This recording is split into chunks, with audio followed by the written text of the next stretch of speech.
Dialogue franc et constructif entre les présidents africains et le président russe Vladimir Poutine au second jour des travaux du deuxième sommet Russie-Afrique à Saint-Pétersbourg. Parallèlement aux réunions techniques entre les délégations ministérielles, les experts et les investisseurs qui débouchent sur de nombreux accords, les chefs d'État ont tenu à structurer le cadre et les bases de la coopération entre l'Afrique et la Russie. Pour les leaders africains, à l'instar du président camerounais Paul Biya, l'Afrique a besoin d'une meilleure représentativité dans les hautes sphères de prise de décision pour mieux relever les défis sécuritaires et économiques auxquels le continent fait face. La Russie peut ainsi se positionner comme un allié dans ce plaidoyer pour des réformes de la gouvernance mondiale. L'Afrique, qui compte plus d'1 milliard d'habitants, est sous-représentée dans des organisations internationales.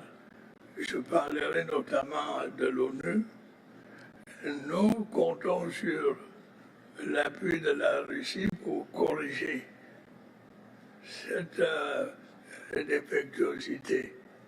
Nous souhaitons que, par exemple, on demande au FMI de refaire une émission de DTS pour accroître les financements des économies du tiers-monde et de l'Afrique en particulier. Son homologue, le président Macky Sall du Sénégal, s'est voulu plus explicite en remontant aux causes profondes de l'insécurité et de la persistance de la pauvreté qui caractérisent plusieurs pays africains.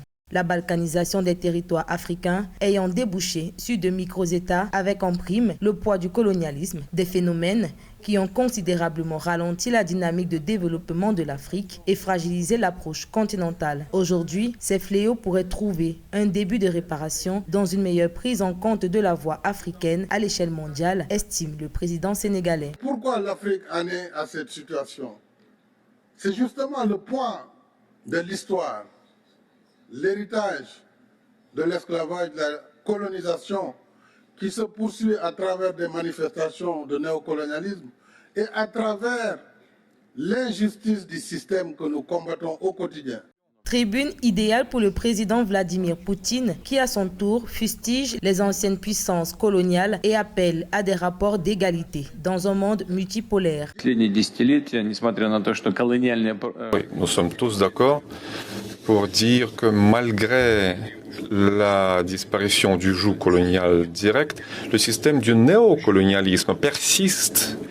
Il a été créé, cette hégémonie financière, technologique, alimentaire persiste dans le domaine de la sécurité ainsi aussi.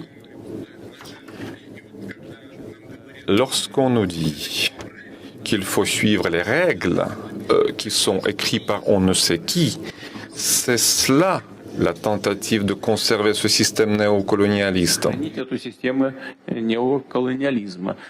Les leaders présents à cette session plénière ont été unanimes que la Russie et l'Afrique ont le potentiel d'enrichir les domaines de coopération. L'un des préalables étant d'établir des mécanismes de partenariat, d'investissement et de financement transparents qui garantissent une prospérité partagée.